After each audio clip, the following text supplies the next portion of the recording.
বাংলাদেশের রাজনীতিতে নতুন মাত্রা যোগ করতে যাচ্ছে একটি নতুন ছাত্র রাজনৈতিক দল। ফেব্রুয়ারির তৃতীয় সপ্তাহে আনুষ্ঠানিকভাবে আত্মপ্রকাশ করতে চলেছে দলটি।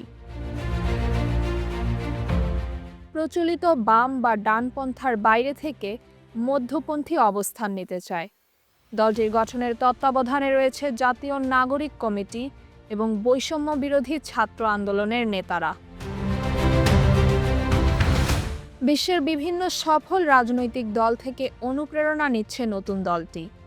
তুরস্কের justice and development party AKP, পাকিস্তানের তেহরিকে ইনসাফ PTI এবং ভারতের আম আদমি পার্টির কর্মসূচি ও সাংগঠনিক কাঠামো বিশ্লেষণ করছে তারা। জাতীয় নাগরিক কমিটির যুগ্ম আহ্বায়ক আলী আহসান জুনায়েদ বলেন, এরদোয়ানের দল ইনসাফের উপর জোর দিয়েছে, আমরাও ন্যায় বিচারের কথা বলছি।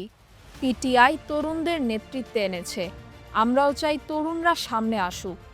আম আদমি পার্টি দুর্নীতির বিরুদ্ধে লড়েছে, সেটাও আমাদের প্রধান লক্ষ্যগুলোর একটি। তবে প্রশ্ন উঠেছে দলটির আদর্শ ও নেতৃত্ব কেমন হবে। বৈষম্য বিরোধী ছাত্র আন্দোলনের সমন্বয়ক আবু বাকের মজুমদার বলেন, তরুণদের নেতৃত্বে থাকবে, তবে অভিজ্ঞ সিনিয়ররাও থাকবেন।